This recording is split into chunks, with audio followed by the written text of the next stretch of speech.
Welcome back, Dead Batteries Podcast, once again.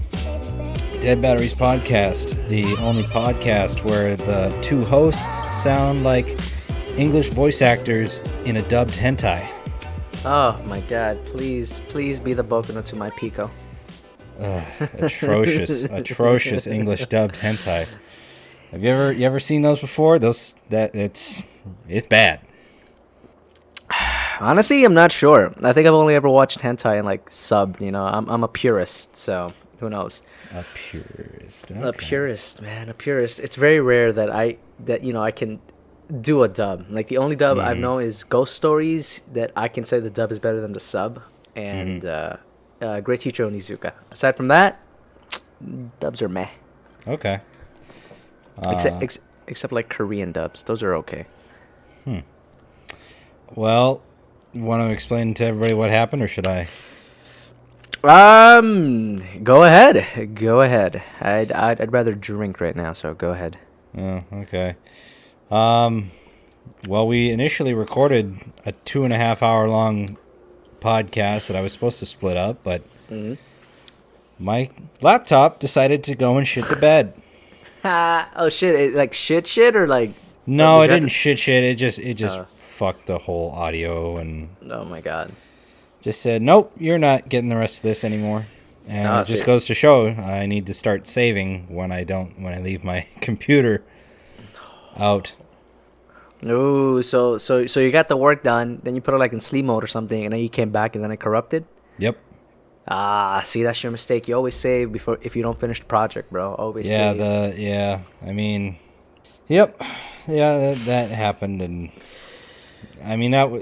half of it was just degenerate yelling at each other and drunken rage, but that's the best kind of rage, sir. When it's not directed towards anybody and it's just up to the air. Best kind of rage. Well, it was directed at each other. I don't know what you were talking about. Was it? Oh man, Maybe. I was drunk. I was drunk then, bro. This was just having a blast. But look, it looks like we're gonna do it again, right? I guess we are. It's gonna be a redo. It's gonna be 2.0 drunken cast, I guess, or not nearly as drunk, but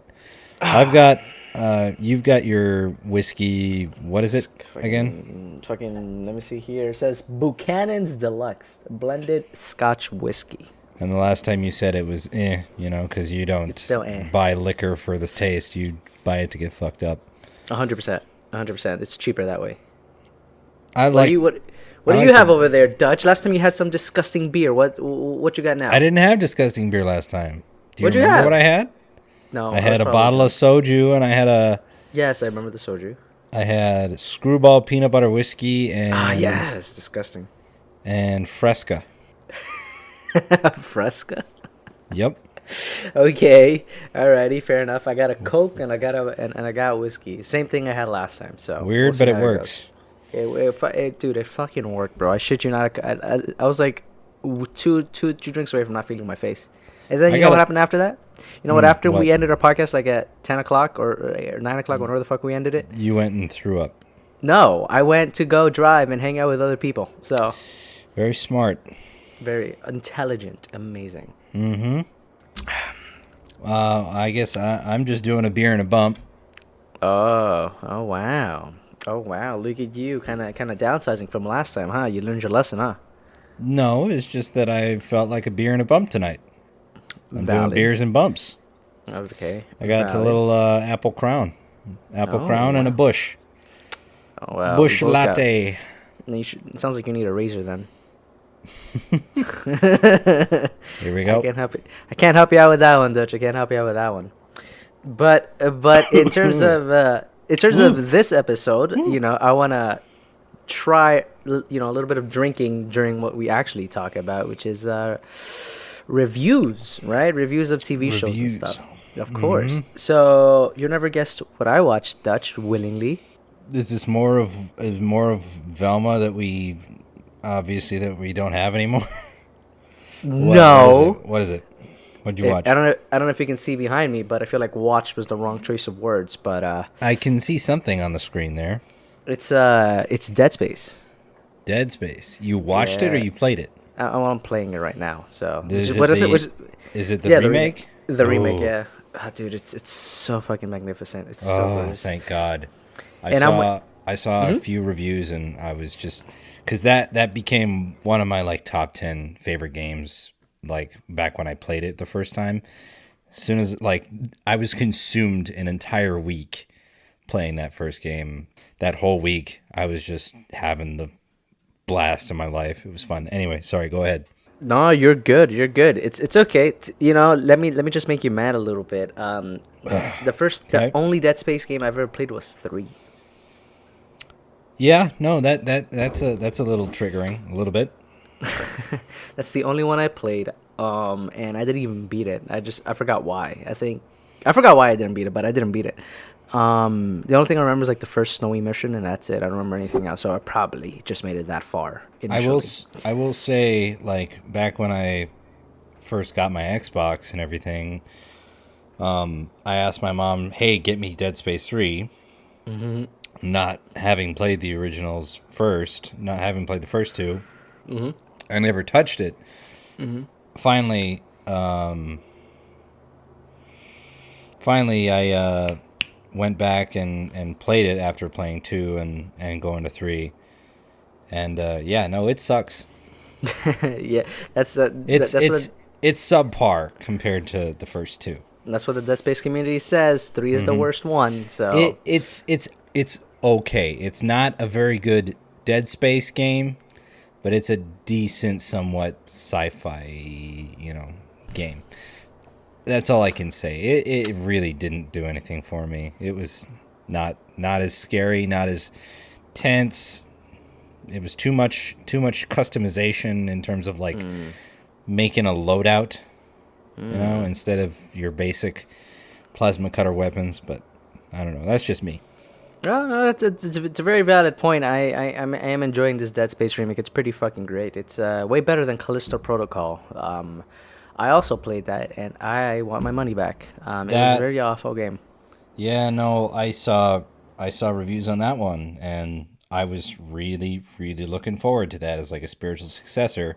Me too. And apparently, yeah, it was just not nearly, as good as people were obviously, hype It and hype does play a big role in pre-release games.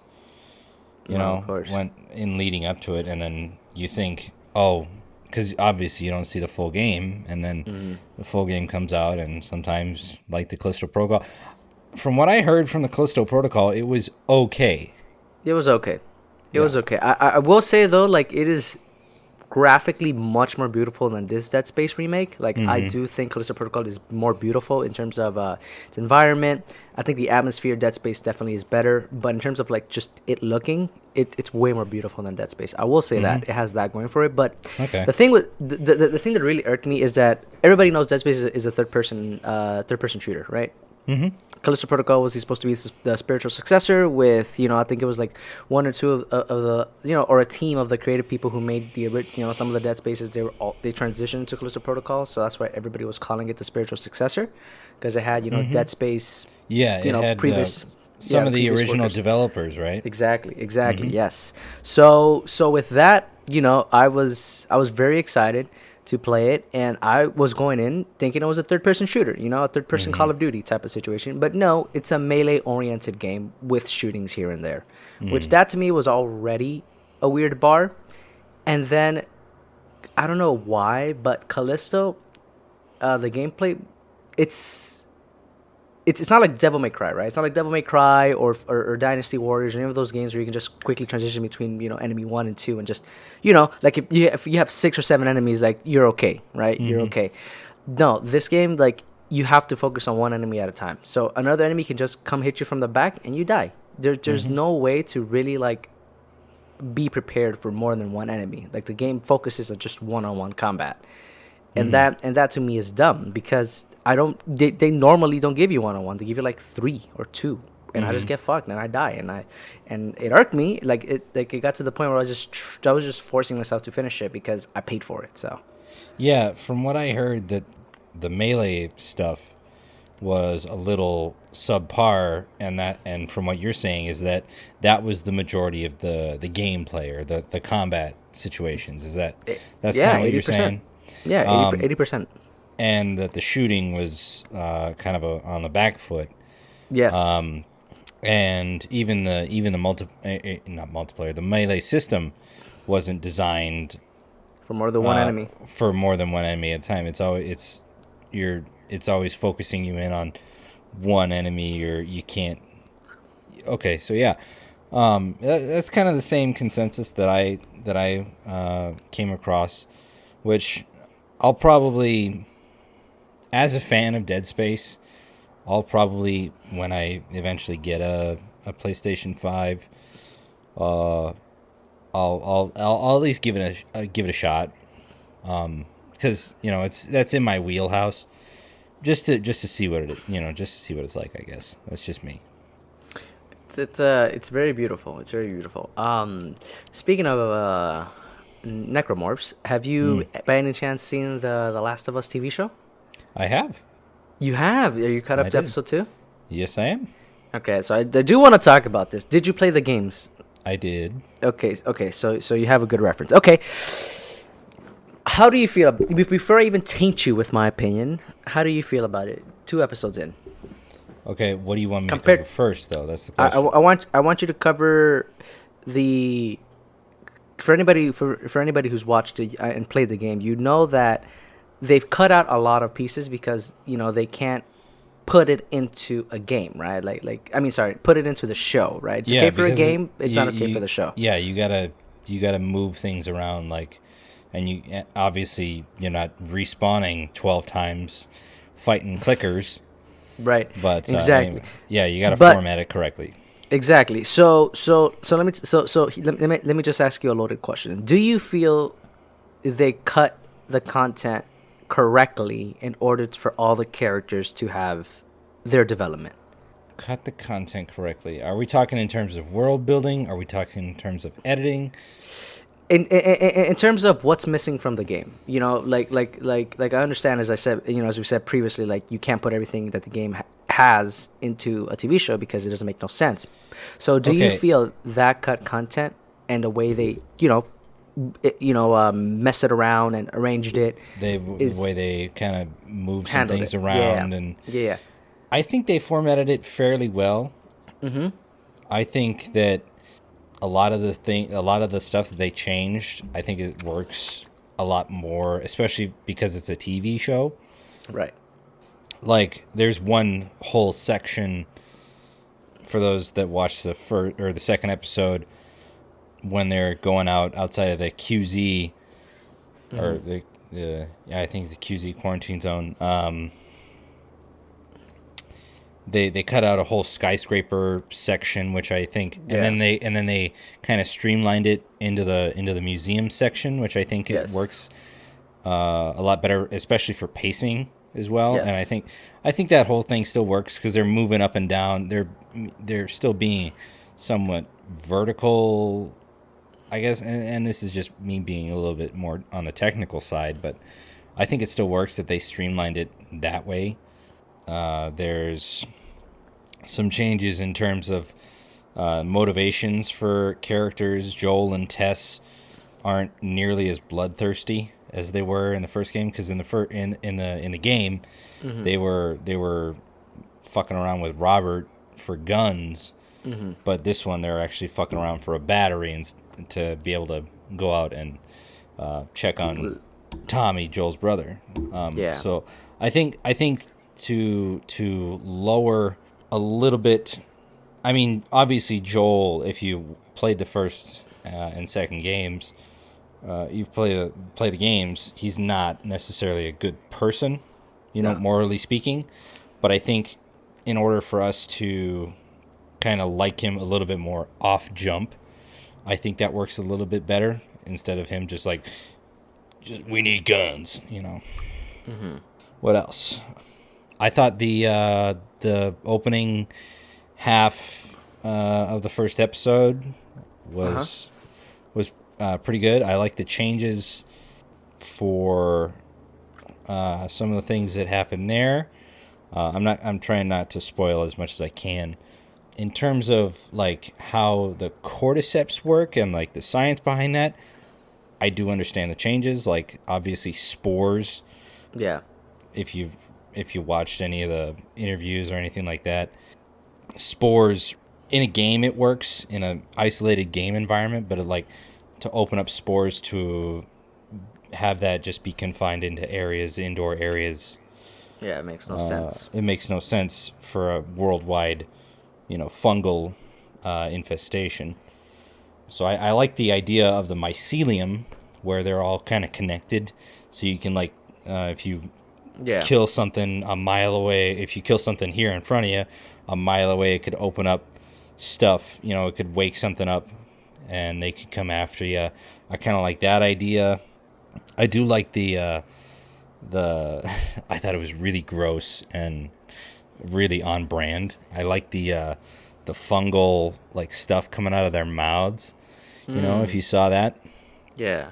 that was really gross, and I really enjoyed that little aspect of body horror, I guess.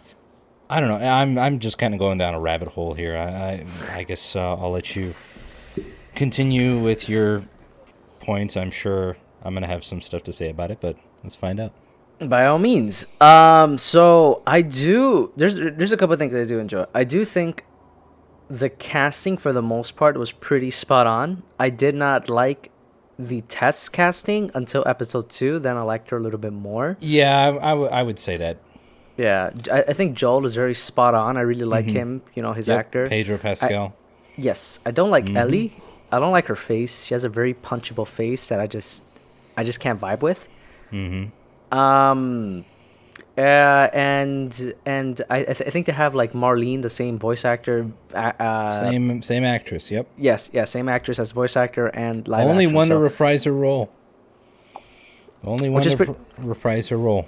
which is pretty crazy. I also like the fact that there was there were extra scenes, much needed context. Like the beginning, yeah. Like the beginning. I like the fact that we get to spend a day with Sarah, with Joel's daughter in this world, like just before it goes to shit, right? And you can see like there's little signs and foreshadowing everywhere you look. Kids are twitching in class. Grandma in the background had this whole like It Chapter 2 thing where she's like just going crazy in the background, out of focus, which I love that. I think out of the 2 episodes I've seen, my favorite scene was the doctor scene when I want to say at the beginning Chinese. of 2. Yeah, the beginning of 2. Okay. When the government police get whatever the fungal expert is, and they bring her and she's like, oh, there is no cure, there is no way to beat this. You better fucking bomb us all. I thought that was so amazing and so powerful. That just in real life, like it's true. There is no cure. Why would you cure antibiotics or any sort of measures for something for something you think will never affect you? Like and even that's a thing. Like for fungal infections like that, like you wouldn't be able to create a vaccine necessarily, which I appreciate that. Yeah, they were kind of sticking to that realism of like there's no medicine that can help this. You just gotta kind of carpet bomb everything. I also like the fact that if you read up on like, I can't remember, Jakarta, is that where it started? I think remember. I think so. If you kind of read up on the actual history of that time, like there was a specific dictator or something like that was kind of like antsy, and so like the whole meaning of that scene in the diner when it first opens up, the episode first opens up, there's a whole different meaning of like, these government guys, these policemen are in here, and so the air kind of turns hostile a little bit. So exactly. and that's just kind of the inner nerd in me kind of appreciating those tiny little facts. I like the little things like that. No, of course, of course. I think all of that really adds to and it's something for me who I didn't notice that. I just assumed it was like some Chinese type of government where it's more of a dictatorship than anything else. So I really didn't think about it too much. Yeah, the tensions between the Exactly. general populace and the government, whatever. the whatever it may government. be. Yeah, Yeah. it was very very tense. No, So- of course, but that's what I like. I like something that's if the average Joe like me who really didn't read too much into it can be like, it's just a bad government. Everybody's scared of it. They because, get whatever. they get that point across of like, oh, Yeah. these military guys are in here looking for this woman, and then the further you go down in the rabbit hole, you're like, oh, okay, yeah, You're right, exactly. and so yeah, it just kind of gives that added little extra detail of like, oh, that's kind of cool. Exactly. But I will say though, I don't know if it's my bias or anything like that, but I much prefer the in-game Ellie. I feel like she is, and nothing on the actress or anything like that, but I just don't like the way she's portraying Ellie. Like it's not like I hate her. It's just not my Ellie, if that makes any sense to anybody. So, but overall, I think the show, I think season 1 was very weak. It didn't really captivate me in because there wasn't really much action. It was a lot of exposition aside from the beginning. So even then, like there were so many like questionable things because I didn't watch it alone. I was watching it with a couple of buddies of mine, and they were all just roasting the Sarah.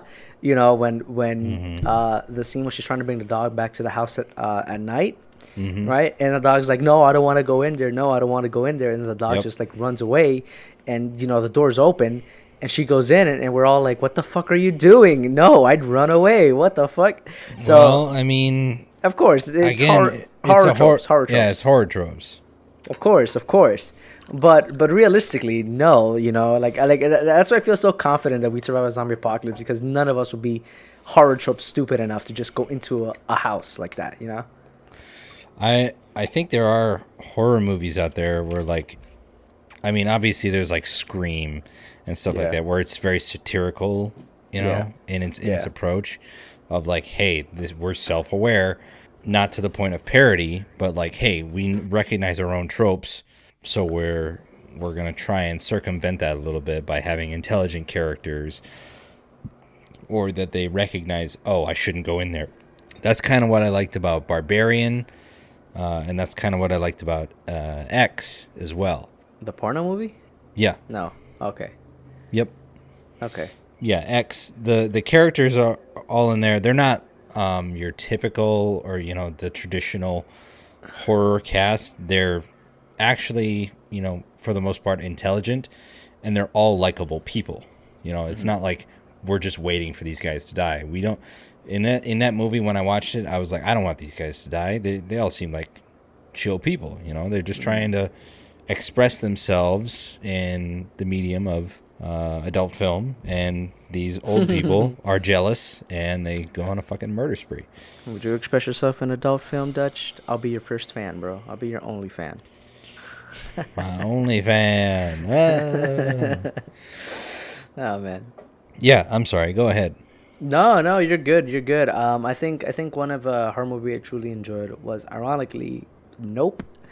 I like that one. I did too. I don't get me wrong. I thought it was a little bit weird and a little bit wacky. Oh, and yeah, a little bit absolutely. like left field, 100%. But I think that's it's part of the charm, bro. I think what's his name? Sorry, Jordan go ahead. Peele? No, Yep, no, Jordan Peele. Yep. Yeah. I think he made 3 movies. It was Get Out, Us, and Nope. And he's got one more in the works Oh shit. for his horror, his social. Commentary horror so- stories. Yeah, social commentary horror films is what. That's not the exact verbiage Right. that he used, Right. but that's basically what he's doing. It's a series of 4 films focusing on social commentary and in the vein of horror. So, yeah. Sorry, go ahead. No, you're good. More, the more I know, the better. But I've thoroughly enjoyed all of his work. Yeah. it's easy to just watch it and just turn your brain off and just see the horror aspect of it. But then when, like, if you want to just take on a second watch, on a deeper dive, whatever the case might be, like, you start noticing the Easter eggs that you initially didn't notice, or the commentary, the social commentary, like like the scene where from Get Out, where the guy was being hypnotized or whatever the hell by the mom. Yep. And he starts picking cotton. I was like, oh, I guess he's just like, scratching it because he's in pain or whatever the fuck. And then, like, I find out later, I'm like, oh shit, no, it's a black guy picking cotton. Holy fuck, So there's a lot of things over there that I highly recommend a second watch. And he uses the cotton in a way that saves him. Exactly. Against the white people. But, oh fucking hell! Yeah, of course. So I do enjoy his films. I do think his films are very, very amazing. If you haven't watched them, you definitely fucking should. How would you rate them? Okay, so the best for me has to be Nope. Oh, okay. The second best has to be Us, and the third one is Get Out. Really? Yes. Wow. And let me tell you why. Okay. Let me tell you why. Yep. Okay. First of all, I am a huge nerd for the paranormal. So aliens, cryptids, stuff like that. Same here. Nerd. Same Love here. That shit. I'm big into cosmic stuff. Of course. Cosmic horror, anything alien, sci-fi. I'm still waiting for a Cthulhu movie to come out, bro. And everybody say, "Oh, did you watch Underwater?" Yeah, I watched it. Okay, it was all right, but it's not the film I wanted. It was Alien Under the Sea. Under the sea. Yep. Under the sea. Of course, yeah. But that's basically what it was. Yeah, we only get to notice, the Cthulhu-esque creature for literally 30 seconds, and he never shows up again. Yep. And I was like, no, I want a movie about him. I understand if you see him, you go mentally insane, but figure it out, Hollywood, please. Sorry, go ahead. I'm interrupting a lot. No, you're good.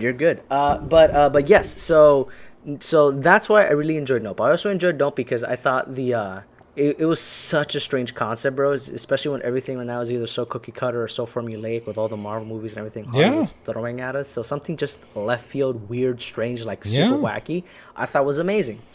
I enjoyed Us more than I did Get Out because even though Get Out had a pretty weird concept where, like, white people take the bodies of black people and then better of both worlds per them, whatever. I just thought Us was way more like amazing to watch it. Everybody has a doppelganger because we've all noticed, or I'm sure we've all at one time in our life noticed that guy who kind of looks like us. Maybe he's a little bit chunkier, maybe he's a little bit skinnier, maybe he has a beard and you don't. But small differences, but you can see that maybe you guys are like related in some way, shape, or form. So I thought the concept of having a doppelganger, I thought that was fucking so cool and so amazing, and the fact that they can just come out any fucking day and just take over your place and nobody will know. I thought that was so cool, so amazing, so crazy in the horror. And then I watched this like film theory or whatever the fuck, where they say that the main character, she switched bodies in the beginning, right? And then the little boy she takes with her is actually the other little boy, also another. Yep. Yeah, not the actual little boy she had. So I thought that was fucking crazy. And then one of the reasons I really enjoyed it too was I tend to relate to other people a lot in the sense of, like, if you suffer, I'll feel your pain type of situation. So to have where like you're living your life amazing, you're having a great time, you're enjoying your life, and then your other is suffering, is doing literally the antithesis of everything you're fucking doing. I thought that was like very powerful too. So that's why I enjoyed it more. I enjoyed the symbolism way more than I did in Get Out. So and what about Get Out was the least interesting to you that you put it on the bottom so far? I will say the concept. Just the concept alone. Just the concept alone, and because in my opinion, I do think the concept was. I don't want to say weak because weak is wrong, because it was very left field theory that movie that I really enjoyed too. But in terms of the other three, out of all three of them, I do feel the concept is way weaker. So because you know the actual building blocks of itself is way weaker than the other three, then everything else is gonna fall flat no matter how good it is too. So that's why I would put it in the lowest tier. Okay. Okay, yeah, I guess I can see that. For me, it would probably have to go Get Out at the top. Oh, Nope. wow. Nope is second, Oh, and then Us is third. really? Okay, okay. Why is Get Out first? Get Out. I will say the concept, while novel at the time, that's an interesting concept. So, and don't get me wrong, so is Us as doppelgangers. You know, the what are they called? The tethered. Yeah. I went to go see that with like 7 buddies at the theater on opening weekend, on like Friday night. It was, and we were hyping it up, we were like, Right. oh, and like the trailer looks so fucking cool. Of But I course. think that one, that the reason why it's the lowest on my list, is just because of the writing. The writing lent itself to too much humor. It was bordering on MCU quips. It was not letting the horror moments breathe. It wasn't letting the scary moments be scary. And that's where Nope kind of adjusted itself. So we were like hardcore into horror thriller with Get Out, right? And we only had Rod Williams, TSA. We only had Rod Williams, TSA, as our really comedic relief, right? And the other times, the rest of the movie is just Daniel Kaluuya's character surrounded by a whole bunch of white people, and he's freaked out. And then Us, I think, went too far in the other direction of Tell me to not, believe. yeah, not too like every character's throwing out jokes, not letting the scary moments be scary. I do like the scene. Don't get me wrong, but the home invasion scene with I think her name is Elizabeth Moss, that white the white friends, Yeah. the bickering husband and wife, and then their twin daughters. That home invasion scene, I like the fact that like there's the one shot where the camera is completely outside, and we're just like watching them, whatever, and then all of a sudden the tethered girls come out and they slit their throats, and then it goes in and it's like, Alexa, call the police, and it's like, no problem, playing Fuck the Police, and then it just starts to play Fuck the Police, and I'm like, yeah, sure, but you could have just, you could have let the actually be a horrifying scene, or like that, but no, I will say, like, the twist at the end, that was really good. There were a lot of foreshadowing that we saw. Even the fact that Red, I think is her name, is I think so. the main gal. Character I forget her center, name. yeah. Yeah. But Red, she's the only one that speaks, and that she has a crushed windpipe, and the fact that she says that she was forced to have the kid when the tethered are the ones that control the soul, right? The tethered are the ones that are in control of the soul. So like underground, they're the ones that move, and then the ones up top, they follow the tethered. It's not the other way around. It's not the tethered follow the overworld. They're Right. doppelgangers. It's the other way around. So that was another cool piece of foreshadowing. The mom's like animalistic noises, that was a cool piece of foreshadowing. I like that. Yeah, like all the foreshadowing came together really, really nicely.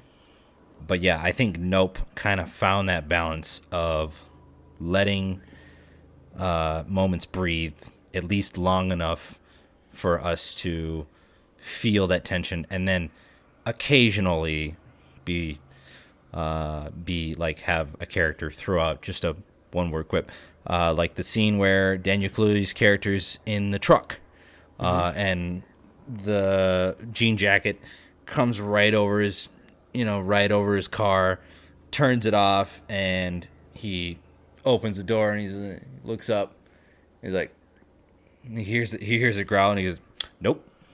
That, like, just simple, simple, very simple. Not letting it drag, not like I think it found that perfect balance. And like, even though like a large majority of the main cast was throwing out occasional jokes, Right. It's still like fit their personalities. It wasn't like inappropriate. You know, it wasn't like at inappropriate times, I should say. Right. It wasn't like, you know, we're just constantly throwing out jokes for just to be funny, you know. And I think that's a larger issue at play, stemming from the MCU and its tendency for just high jokes per minute, trying to be a comedy as well as an action film. And that's a thing. That's where I thought that Thor: Love and Thunder kind of went wrong. You know, it was way too funny. Not enough seriousness. And like the fact that like the screaming goats thing, do it once or twice. Do it once or twice. The meme already was over 10 years old, right? It was over 10 years old. So like, why are we doing this 6 times in a movie? You know, hot take. I'm tired of Korg. I am a little bit, yeah. I would say. Like when did he first appear in the Guardians of the Galaxy? Right, I think. No. Korg was Thor Ragnarok. Yeah, Thor Ragnarok. There you go. You should have just left him there. You should have just left him there, and that would have been great. You know, he would have been nice. And then, but no, they just kept introducing him. I feel like that's something Marvel really does a lot, where if they throw as many stuff to the wall as they can, and whatever sticks, they milk it dry. Yeah. It's kind of like repeating a song. It's kind of like putting a song on replay over and over until you hate it. You know. Exactly. Like I enjoyed Korg in Ragnarok. I thought he was fun when he was in that Deadpool trailer with Deadpool, and you know they were just talking mad smack. I thought that was funny, and now that he was in Love and Thunder, I was like, again, really? Oh my god, just let this guy die or whatever the heck, you know? They had a fake out. They had a fake out. Like that would have been some really nice character development for Thor after, because I think personally that Thor's character peaked in Infinity War, right? He struck that perfect balance of being Chris Hemsworth and his comedic timing, and Thor being a tortured soul, having watched his mother, his brother die twice, his dad, his best friend, you know, all of them killed right in front of his eyes, essentially, or died. And like, he struck that perfect balance. Like, that's one of my favorite scenes in all of Marvel Cinematic Universe is the scene where Thor, he's like, what more could I lose? See, that's my situation with the current MCU, is that they make every character the same character. Yeah. You know, every character has a dark, tragic backstory, and every character, you know, is played for laughs. You know, that's what happened with Love and Thunder. That's what happened with Ant-Man and the Wasp. You know, and some characters excel in that. Like I do think a character like Spider-Man would definitely excel in something like that, because that's who he is. He does his comedic, you know, jokes and banter in order to, you know, tell himself that he's not scared of these big ass villains that can just zap him and kill him in one shot, you know. But I don't think Thor is somebody like that. You know, Thor has his funny moments in the comic books, but he's not a funny character, you know. Yeah, unless the specific writing, unless they're specifically writing a comedy series, or it's supposed to be intended as comedy series, right? As a comedy series, like I was super excited for Love and Thunder because I had read that run of the comics where Gore comes in, and Gore is one of the most terrifying comic book villains I've ever encountered.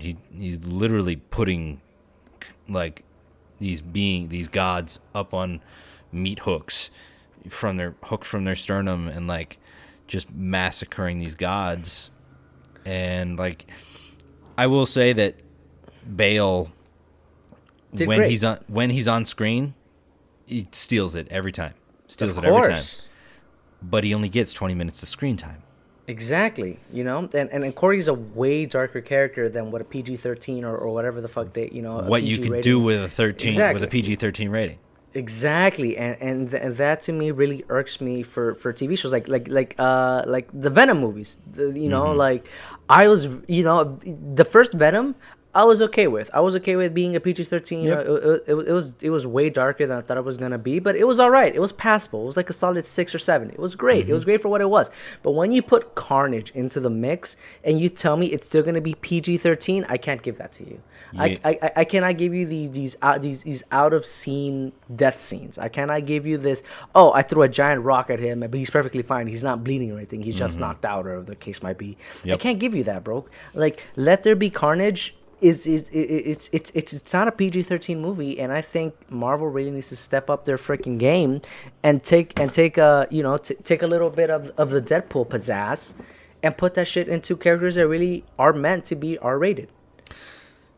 Yeah, and I mean, they're kind of in a tough position to do that, because they've cultivated this, this audience, or this because they want to Right. be able to get to the most people, get Of to the course. most viewers, the lowest common denominator type shit, Or kids. Yeah.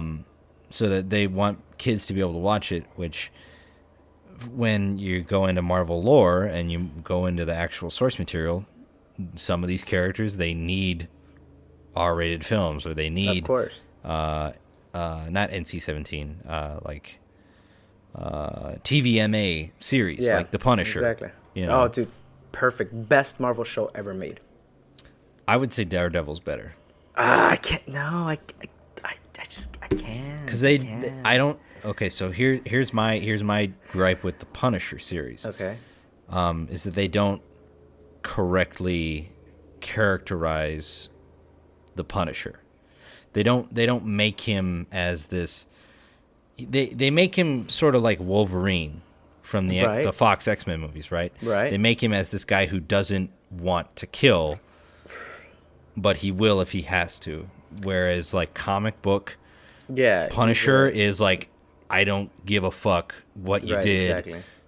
I'm gonna mow you down without remorse. Exactly. He's No. he's not looking to get out of the game. No, of course, I understand that, but it's the same thing with The Last of Us, where they wanted to take a different take on the Punisher, which I do respect. I do know the Punisher in the comic book is much more of a agent of vengeance, an agent of justice, and he doesn't care who you are dead meat if he has his sight on you. I do understand that, but I also did enjoy the psychological resistance that this Punisher had. I did enjoy the like the should I, shouldn't I, should I just mind my business, should I just go help out the kid, in the first episode of the Punisher. Yeah. Should I go do something, or should I just mind my business, like I did enjoy that back and forth, because that's the same thing with, in my opinion, that the MCU is suffering from, where it's character fatigue, where every character is the same character, right? Like, now we have another TV show about this guy who doesn't take shit from nobody and is willing to kill everybody because he's a cool badass, or whatever the case might be. Like, how many TV shows of that exist in the world? So to have something where it's a little bit more like, should I not, like, I do have the abilities, but I'd rather just mind my business and not put any more stress on it. Oh man, look, I put more stress into it to help this guy out, and now I'm in this rabbit hole. Like, I feel like it's a little bit more tasteful. Yeah, no, and that's the reason why they did that, to characterize him the way that they did for the series.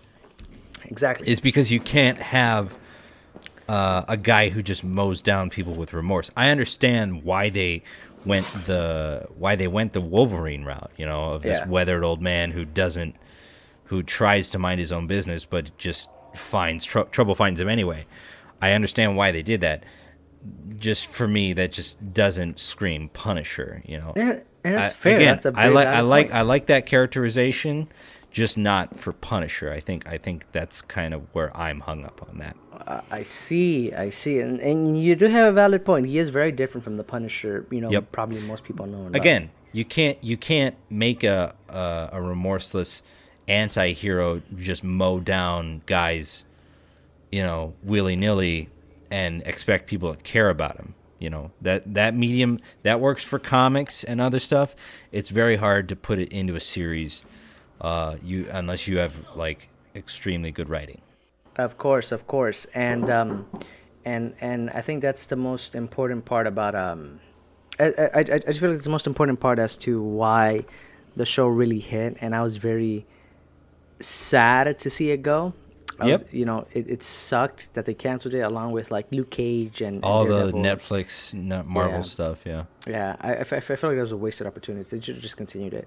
I will say that was the first. The Punisher was the first Marvel Netflix show that I had watched, and I really enjoyed it. Like, I listen to like the opening and ending themes when I go to the fucking gym, right? The fucking hardcore blues, the hardcore blues rock riffs that they fucking pull, like that shit just gets me fired up, no question. But like Daredevil season one fucks. It was great. It was great. Fucks. I enjoyed it. I enjoyed it a lot. And then I just got bored after it just, season 2, and it just I feel like it just kept going downhill. It just felt like it's just going downhill. Season 2 wasn't. Yeah, I mean, yeah, it peaked as its first season for sure, because that was maximum Daredevil characterization of the Man Without Fear, right? Yeah. And then I'm glad that they brought the ninja, the black, just the black shirt and the combat boots and everything back for season 3. I thought that was a really nice coming back to form. And I also like the fact that in the first season of Daredevil, like, you didn't know who to trust, right? He's coming up on these cops, or like he's getting found by these cops, and then they're like, let's just shoot him. Kingpin's got orders, and like you don't know who to trust, who's in his pocket, right? All this other stuff, and I like that aspect of it, of just like we don't know who we can trust, who we can talk to, who we can I love that. I love that aspect. I love a story where the characters are always questioning anything and everything that they encounter. I did enjoy that too. I don't really remember much of Daredevil because a Punisher just took over my brain that I just forgot everything about Daredevil. Same thing with Luke Cage. I tried to watch it. I thought it was pretty great, but I really enjoyed the and that's a lot of things that these smaller TV shows get better than the actual MCU movies, is that they're much more local. Like Luke Cage is all about Harlem and about how he wants to protect his kind and his people. More intimate. Exactly. It's a much more closer to home story than a big battle in New York City with aliens and all that shebang for multi-billionaires and Norse gods and stuff like that. Can we stop? Can we stop with the world-ending threats every movie? We don't. What are you talking about? That's the only reason the Avengers exist. World-ending threats and nothing else. You get me? So I do enjoy the more closer to home aspect these TV shows get. I did enjoy Moon Knight too. I don't know if you watched Moon Knight, but I did enjoy it. I did enjoy it. I felt like a little bit too wacky at the end for what it was trying to initially be, with basically the kaiju fights it had. I think some of like the end stuff was typical Marvel, stuff that they were going after, but like those first. Like the first 3 episodes, I think, really leaned into that. I thought it was gonna be almost a horror series, or like a psychological thriller, because there was a lot of that imagery, especially in that first episode, first and second episodes, of like Steven looking at mirrors and lights flashing on and off, and Khonshu being a little lurking pervert piece of no, I really enjoyed those first 3 episodes, and I do I am a little partial to the I think it was end of episode 3 or end of episode 4, where what's her name, the hippo goddess comes in, and then they just scream, and then it cuts I thought that was pretty funny. No, of course, but I just feel like Marvel just keeps going back to its, it's tried and true tropes. You know, like gives you the first 2 episodes of like what it actually should have been, and then you just left with the MCU movies for the rest of the shows.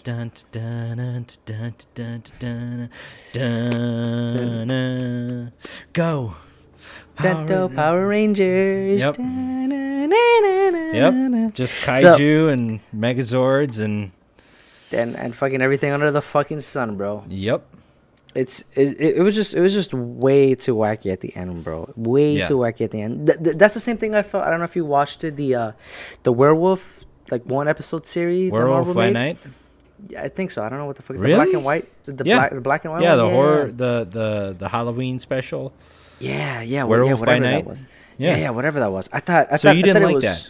I'm not saying I didn't. Hold on now. I'm not saying I didn't. I'm just saying it was a whole bunch of, Marvel tropes once again. I thought it was going to be something horror related considering it came after Halloween or, around Halloween. But, it was just more of an action, an action shenanigans. So I'll disagree on that.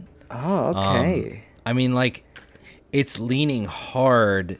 If you look at the set design and everything else and like the costumes and everything and the way it's presented to you in black and white, it's leaning on the old Universal horror movies, right?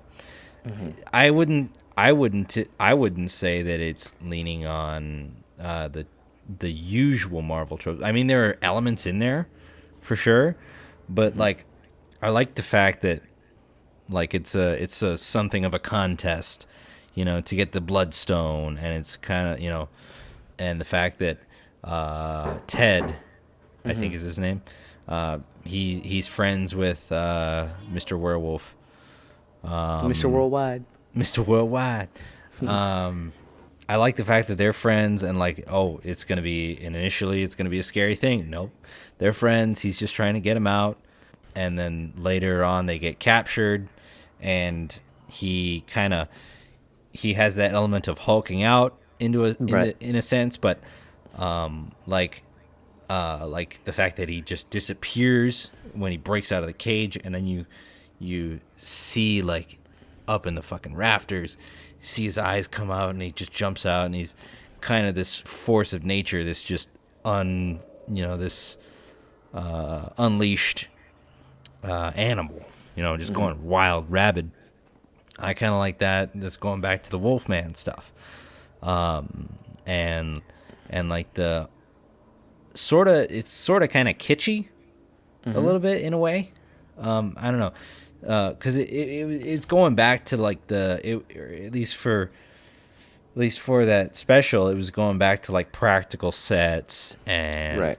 It felt real. It felt like there was passion in there, and especially coming from Michael Giacchino, who pulled double duty, directing the special and writing the music for it, right? You could see that in his, when he in interviews, you could see that he had passion for the project, and it wasn't just let's do blue screen everywhere. Nobody's gonna wear everybody's gonna wear blue from chest down. I thought there was a lot of love in there, and I liked the fact that it was the format itself was reaching back into old Universal, Universal monsters. As I said, I did watch it. I did like it. I just felt it was, like I feel if Marvel wants to put a horror element into effect, something like Werewolf by Night or something, like Moon Knight, which could have been a psychological thriller, if anything, worst case scenario. If you're gonna put some of these characters out and you're going to bait the audience with the trailers, because you saw the trailers for Moon Knight, it totally told you it was going to be a psychological thriller, it was going to be something much more darker than what you're used to, but in the end of the day, it just went back into being something, Marvel-esque. Yep. I feel you should definitely have the balls and the courage to really do what you're meant to do. And I do understand the whole concept of trailers is not to sell you the show, but to sell you an idea. An idea, right? Or the basic premise, yep. Exactly. The whole point of a trailer is not to sell the movie, it's to sell tickets. Mm-hmm. And I learned that the hard way with The Meg, with Jason Statham. the trailer was nothing like the movie. I was totally freaking lied to. I can't even remember what the trailer looked like, but I do remember like watching clips from that movie, and I'm like, oh, it's kind of a kitschy, it's kind of a silly, shark movie.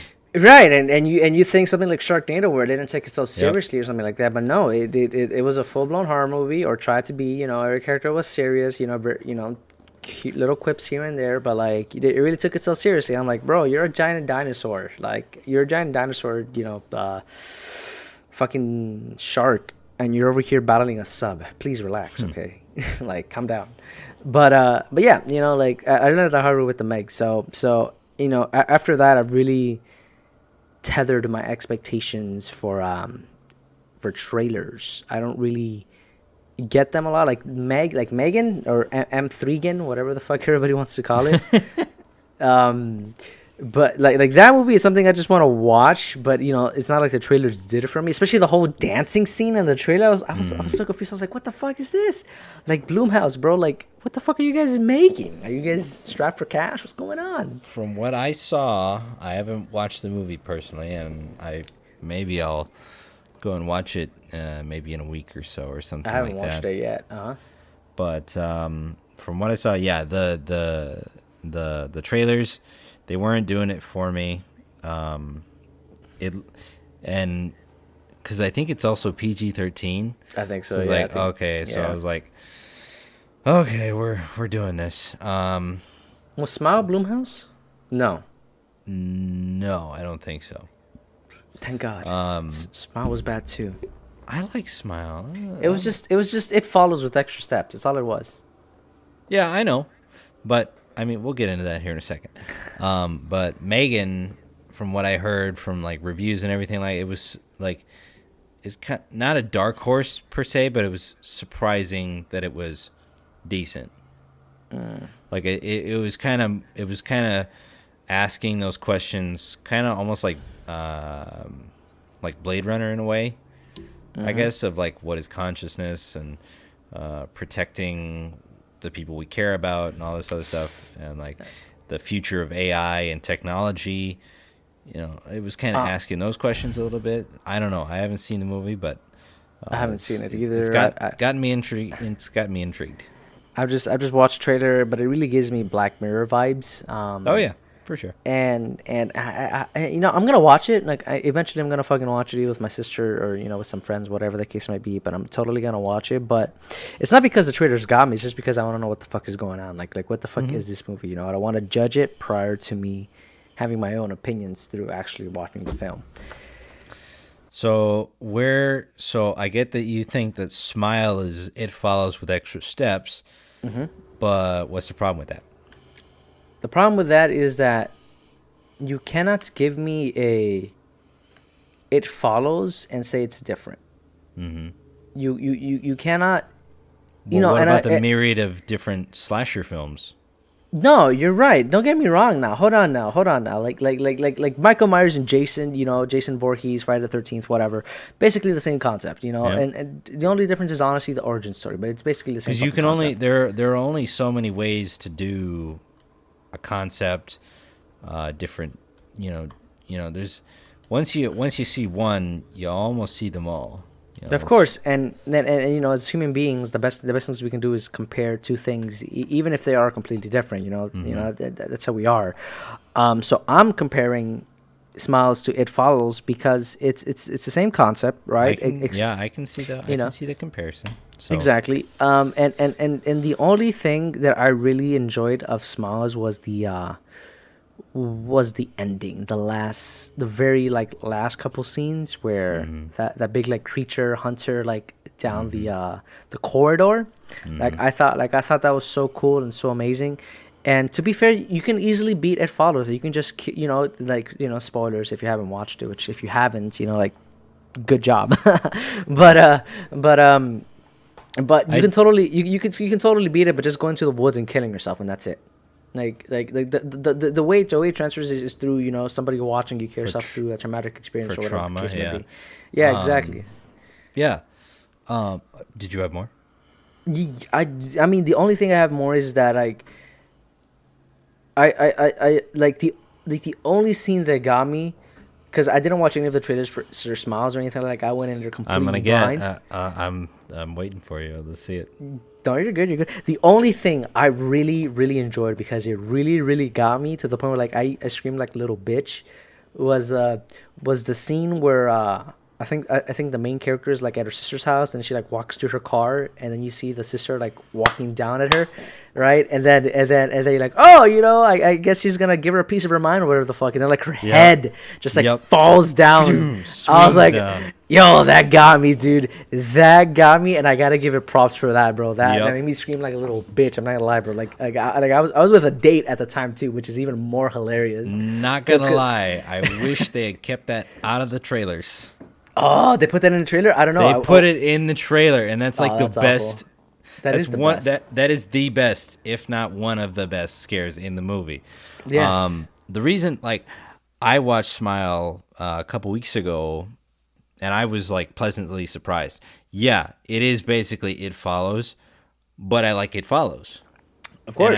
And I like the fact of this sinister demon that Smiles follows people through trauma, and I like the parallel of like, it targets people who had previous trauma and who are susceptible to trauma, and the idea that like you're questioning throughout most of the movie, like, is this actually real, or is it just in her head?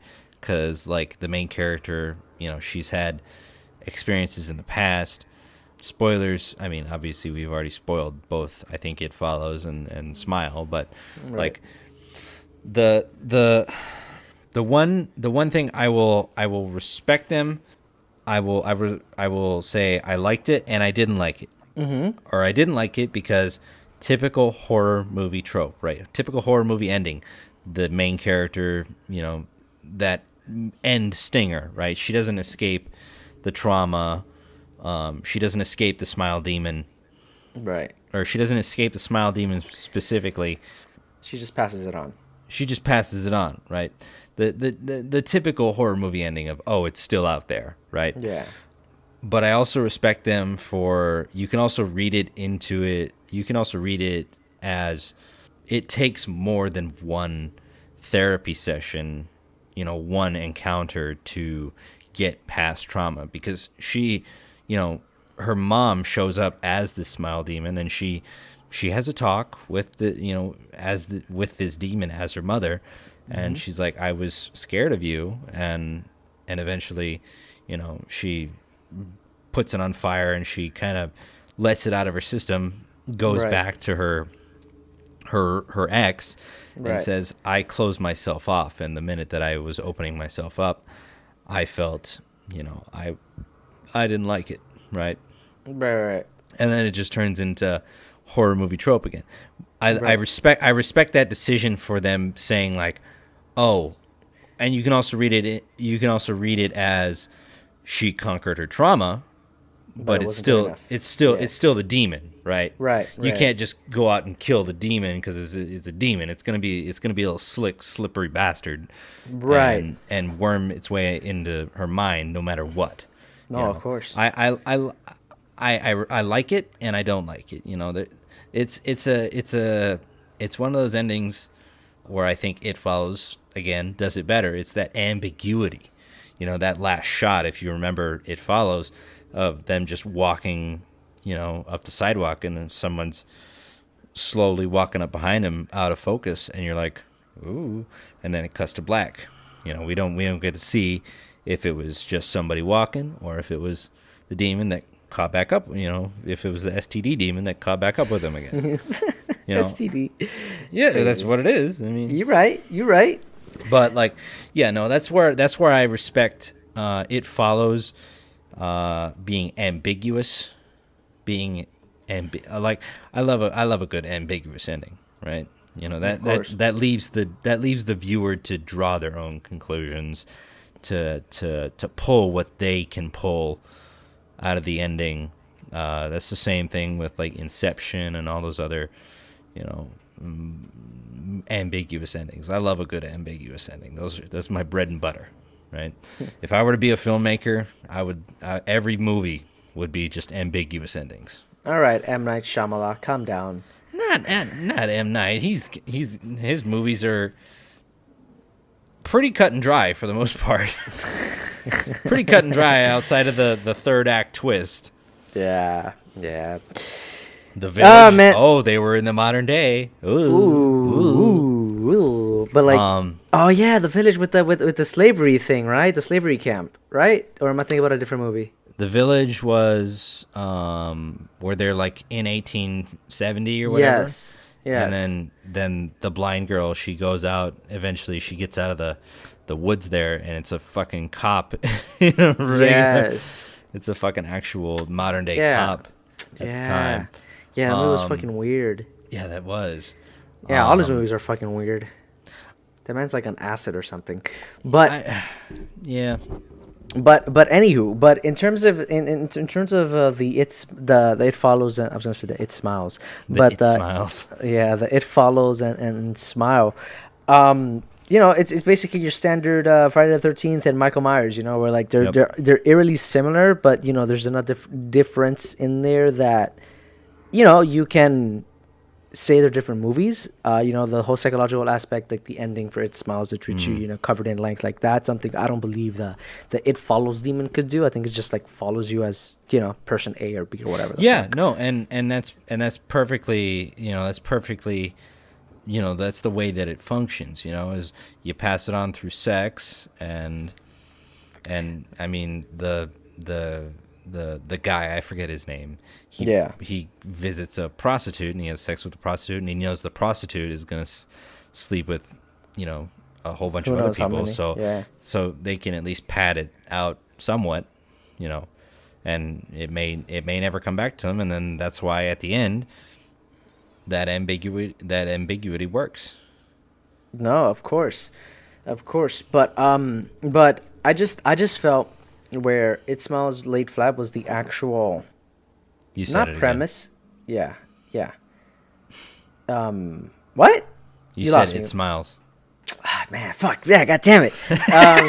Whatever. Where Smiles Falls Flat is like the actual writing. Like I do like the concept. I do enjoy the you know, the differences between It Follows, but I just felt like the actual writing, the actual story, and at least the story they told was weak. I did like the concept. I didn't like the main character. She was very like, you know, standard main character-esque. I didn't like the boyfriend. I felt he was also, you know, your standard cookie cutter, you know, ex-boyfriend, whatever the case might be. The ex-boyfriend or the one that she has now, the husband. The ex-boyfriend. Okay. Yeah, and like this is my thing though. It's like maybe I'm just crazy, but if like I have like I'm a godfather to a, you know, a lovely goddaughter, and she has a family that believes in the supernatural. You get me? Like actually believes, you know, there's the whole you know, they're from Trinidad, so they have a very spiritual a very spiritual aspect in their life. And before them, you know, before I had this relationship with them, you know, I was just a standard, you know, like guy who would just, you know, believe in the occasional ghosty wolsties and you know, say they exist, but I have absolutely no evidence. After being with them, I swear to God, bro, they opened my sixth sense or my sixth eye or whatever the fucking, you know, my third eye or whatever, where I feel like I'm much more in tune with crazy shit to where the point it would be like if my wife tells me, hey Jose, I am being followed by this smile demon that you can't see but only I can see, you know, shit like that, I'd be like, okay, how do we fix this? I wouldn't be as cut and dry and as, you know, oh, I don't believe you, oh, you're just a crazy lady, Dismissive. right? Exactly, as the boyfriend was. I think, but yeah, and again, that plays into the idea of like, oh, it's just hysteria, it's just trauma that she's having a mental breakdown, that's why people aren't believing her. And then, yeah, I get it that it goes too far in some scenes. Like, how at this point, she has proof. You know, she's got a file of paperwork that she can trace. You know, that you can trace of people in front of other people. Yes, and just sit down for a second and listen. Right, exactly, and I did like the twist though with the prison inmate where to survive you have to kill somebody else. You know, it's still traumatic, but it's not you have to traumatic. make it traumatic. Exactly, you know. So I also like the fact that he didn't get got either. Like typically you'd think, oh, like she's gonna pass it back to him, he's gonna there again, and it's just gonna, you know, it's gonna catch back up to him. But no, like he plays it, you know, he like the movie plays it like, oh, you know, she's not gonna pass it back to him. It's not gonna, you know, so which once again goes into what I said earlier, which you just go to the woods, and that's it. Like the demon's gone forever. You know, nobody saw you, nobody saw anything, and that's it. And worst case, if a fucking amoeba or if a squirrel saw you, like that's it. They're just gonna pass it on to other squirrels or whatever the fuck. Like, you know, it's out of our hair. So, so I felt like, see, this is my thing though. It's the initial concept of killing somebody else to save your own skin. That to me was a very like, okay, that's a reasonable way out. You know, like, are you willing to do the biggest, like, you know, crime in humanity? Is the main character, is she gonna have to grapple about killing somebody? Exactly, you know, and it's like, hey, you have a way out, but is it one you want to take? You get me? Is it worth it? Yeah. Exactly. So I thought that was pretty cool. I thought it was a pretty cool, like, you know, like red herring, if you will.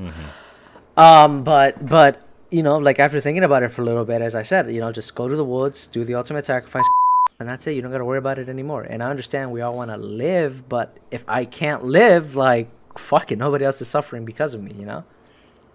So I don't know. And then does it work through cameras? Because remember that scene where the guy in front of like some lady who was on the gas station. Yeah. So does it work through a camera? Can you infect multiple people at once, or is it just like one demon? You get me? Like if I make a live YouTube video and I just, you know, and just do that, that's a, and like I saw videos kind of breaking that down, and like it's a question that is begged of like, hey, if I make a live, you know, if I make a video and I post it on the internet, how does that work? You know, unless it's JPEG with extra steps. I think honestly, I think the demon pushes. I think the demon pushes the people that it's infected. It socially isolates them, right, by making them seem crazy, as we were evidence to, and then it just goes, and then I think it knows subconsciously, or, you know, to some degree, of like who's susceptible, or, you know, because like the previous victims, they all had prior, you know, incidents of trauma, right? And I don't think we know anything about her ex-boyfriend who she infected at the end of that movie. I mean, he's a cop though, so like I'm sure he has trauma. I guess he may have seen some stuff, and that could be the case. But I think its desire is to infect one person at a time, just so that it can thrive on. Again, that's what makes it a horror film. Is like, we don't know the motives of this demon, you know, and we're not supposed to, you know, because if we do, that takes away all the scare factor. Right, your imagination is the scariest thing. Yep. That's where Lovecraft and Cthulhu and all that stuff kind of thrives, and that's why it's hard to make a cosmic horror film. Still waiting. Too. I want to. Ooh, if you could see like one of Cthulhu's or one of Lovecraft's like elder gods or whatever on screen, which one would it be? Honestly, I've read so, well, I didn't read. I audiobooked a lot of Lovecraftian's books that I can't remember any of them aside from like Call of Cthulhu, because which that in itself was a crazy turn of events, because you only actually quote unquote meet Cthulhu for like the last, like, like audiobook wise, like the last 5-10 minutes. So it's mostly the because his elder gods, they aren't the focus of any of his stories, really. They're always in the background. They're always like pulling the strings. They're never meant to be, and I think that's why it's also hard for any kind of cosmic horror stuff, is because if you show any of that, or if you like make that the primary thing, then it loses all of its scare factor, because it's the fear of the unknown. It's the fear that we can't see it, we don't know what it is, that makes it scary. So I think that's kind of where it's a hard line to walk. Of course, but then I also feel if you're the first who's able to do it, then you would be, like you'd be the best at it. Like, but like the example would be the initial Hellraiser and the Hulu Hellraiser. Like we already had a couple Hellraiser movies. We understand way more than we did when they first came out. And then once you get the Hulu one, you're like, oh, I already know who they are. I already know what they want. I already know that all their gifts are actually like twisted, crazy shit. So I wasn't as scared when I saw them in the Hulu one that I did when I saw them initially. So, but I feel like I watched Candyman recently, the 2021 that was fucking weird too. Yeah, that was weird. I do like the additions on the Candyman mythos of like, oh, it was Tony Todd's character that was the first one, and then it was continuously, and it was adding to that theme of like, like the sort of the prejudice and the lynching and all this other, it was adding. It was like, oh, these are all Candymen. They're all the Candyman. And they're all these ethereal, malevolent spirits that go after the wicked. The wicked. Which to be fair, I never watched like any of the Candymans aside from the 2021 version. So I know. Wow. Yeah, because he. You should go. You should really don't watch any other one outside of the first one. The first one from like the 90s. Okay.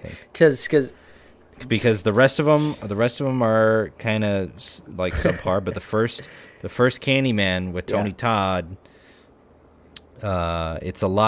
it's very dreamlike in the way that it presents itself. Like the Candyman, it's another one of those situations of like, oh, is this in her head, or is like she actually seeing this supposed boogeyman?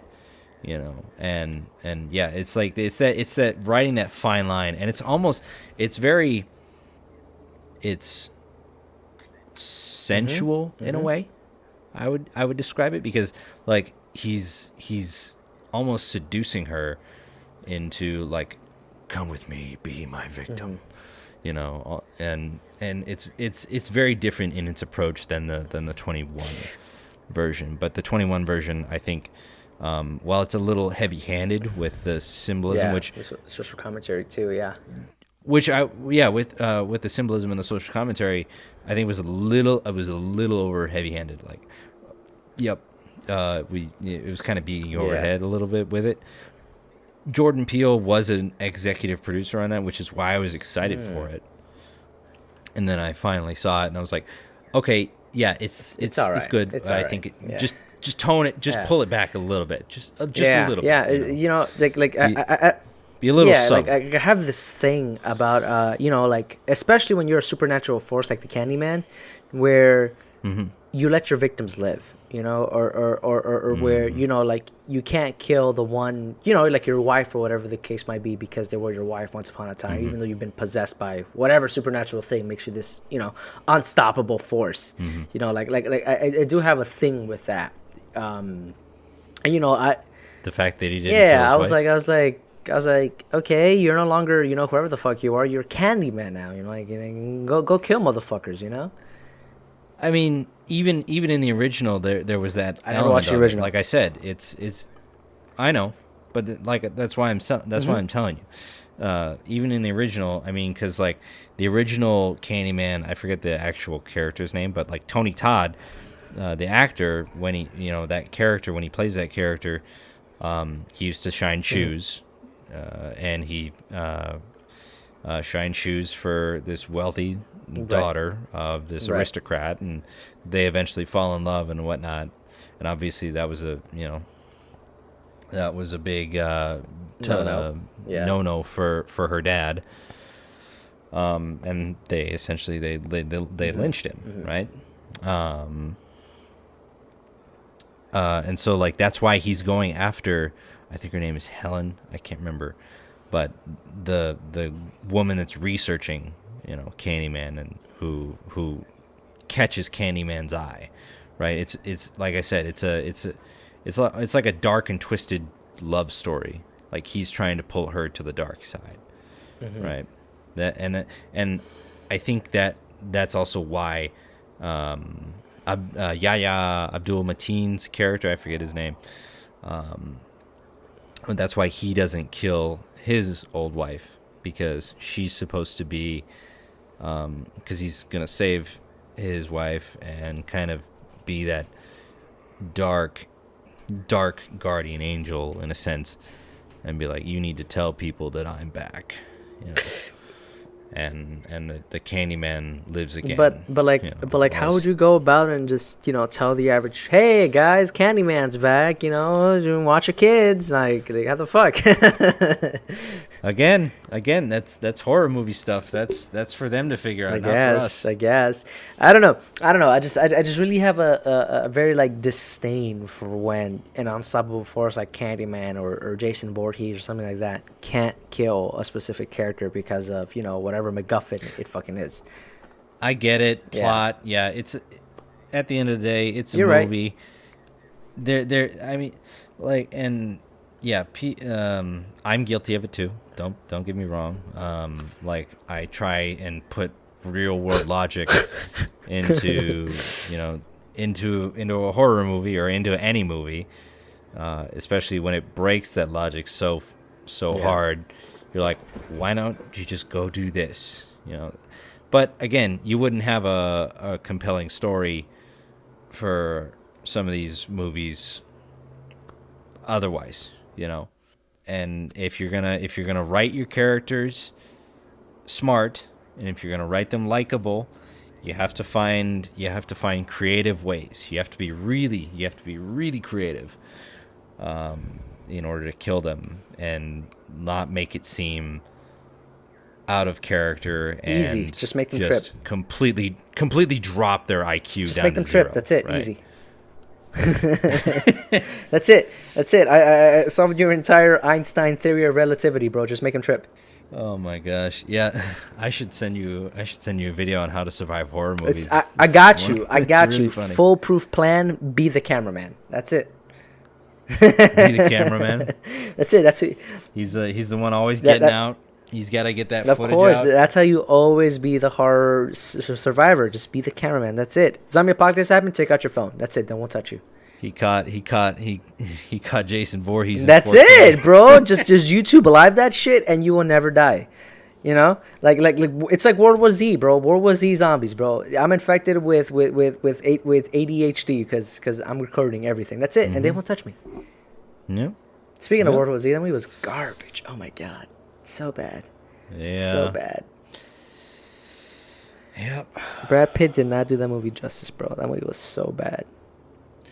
The book was completely different. That's what I keep hearing. I didn't read the book. It's on my to-do list, but just watching the movie alone, like, it was so awful. Yeah. The only thing I liked was like how crazy the zombies were. Yeah. I think. Yeah, I think like, which I don't understand why there's such a like differential why zombies are so different. You got the Walking Dead zombies, which I don't know how the fuck we lost that war. Like, if we have Walking Dead zombies, if we lose, we deserve to die. Come on, they just walk. That's all they do. They don't have anything special. There's no special infected, nothing. At least TV show wise. I don't know about comic book wise, but TV show wise, like, they're all just zombies. So I don't understand how we lost that war. But if we get World War Z zombies, I can see why we fucking lost that war. Those fuckers are insane. That was one of my biggest fears growing up as a kid, being bitten by a zombie. Yeah, when I was a kid, I used to make my brother sleep on the bottom bunk, so he would be the sacrificial pawn. But now you have to get down off of a bunk No, bed it's okay. with a fucking. I slept with a knife under my pillow for like years, bro. For like years, just in case any fucker came by. I keep the knife between my mattress. Dude, 100%, bro. 100%, bro. I just had a knife to ready. I knew to aim for the head. That's all I knew, and I was ready in case they ever came. But I knew I would have time because they're too busy eating my brother. So I was okay. I think I've said this before, but when I was a kid, one of my biggest fears and like one of the movies that scared the shit out of me the most was like Alien. Right? And like the face huggers. Right? I used to think that like I would pull the covers up over my head and like just be like airtight, I'd be a burrito. I'd fucking air seal that shit, I'd fucking pull all that shit in and just head under the covers because I thought that one of those things was gonna come latch onto my face. You know what's funny? I started reading this. It's not a book. It's like fan made horror stories, whatever. Yep. About it's very inspired by The Mist, where you have zombies, ironically enough, but they can die because they eat too much. Their stomach. So their stomach busts and they eat too much, but that would be ironically enough, that's the failed experiment version of what the actual creatures were, which are a like spider-ish, a wasp-ish, scorpion-esque type of creature that is blind, but has like echolocation, which that was pretty cool in itself. And then that is the Type 2 prototype, and the Type 3 prototype is where like little like flying bees type of thing, they burrow into your ears or your nose, or, whatever open, any open orifice, exactly, including your booty hole. But they would just go in there, and they would eat you from the inside, like your brain, your lungs, your heart. They would just eat you from the inside, and then they would like chest burst, like aliens, just their way out, and they're like spider-ish creatures. And then there's like a triple hierarchy where you got blue ones, which are like, the basic drones. You got yellow ones, which are like the generals, and then you got the red ones, which are the like the president, And it was so scary because the situation would be is that the blue ones are just basic cookie cutter spider-ish monsters where they just spin webs, they wait for you, and then they try to find you. And then the yellow ones would be like huntsman spiders where they could literally jump like half a mile. So good luck trying to run away from it. And then you got the red ones, which was to me was the scariest one, because what they would do is they're like burrowing spiders where they can like they make a hole through concrete, through grass, through literally anything they can fucking do, like asphalt, and then they just wait for you to come by, just running away from the zombies or the bees or whatever the fuck, and they just come out and eat and get your ass, bro. Oh dude, my god. And that terrifies me too, because it's like, because I don't know if you watched the movie Tremors, but what they would do is they would make holes like a little ant colony, so they would have like multiple holes in different locations. So if they feel your vibrations of you running, they would just run to the closest hole. Yeah, dude, I thought that was completely terrifying, bro. I thought that was scary. I've seen a lot of spider. Like I watch, sometimes I'll go down a rabbit hole of educational videos. I like reptiles. I'm partial for snakes. I'll advocate for a snake. I fucking hate spiders. Fucking hate them. Hate them. Hate them, hate them, hate them. Creepy crawly legs. Like fucking... Again, it's... I think it's the idea of like something that has like almost like a hand shape to it. Yeah, I see you know, what you mean. like legs like that. You know, you see a hand that's moving, you know, all funky, and you know, if you were to see like a hand just by itself, like a zombie hand crawling across the ground, you'd be like, "Fuck shit!"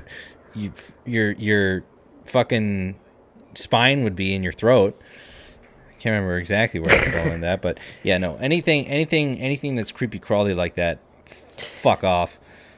That's I've got a book. Hang on, I'll be right back. It's on my shelf. I'm gonna tell you. It's like, okay, well, he's gone. I'm basically like, if not already like arachnophobic. Like I don't freeze in horror when I see a spider. It's not like I freeze up and my muscles tense, but like I'm not going anywhere near the spiders, bro. Nowhere near them. They can fuck off. Burn them all with fire, please. Burn. What's your book? Sorry, What's your go book? ahead. What you got? Okay, I watched a video on it like within the last couple weeks, and I like after I watched it, I went to a Barnes and Noble. You know, I was just traveling, and I decided, I'll just go to this Barnes and Noble that I usually, stop by every once in a while, and luckily they had a copy. Obviously it's backwards for you, but it's called Children of Time by Adrian Tchaikovsky. The basic idea is, think of humanity in the far-flung future, right?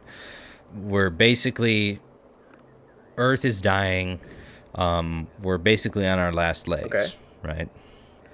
And this one scientist, she's so egotistical that she creates and she funds an entire expedition to an exoplanet. She's going to seed it with life with these apes.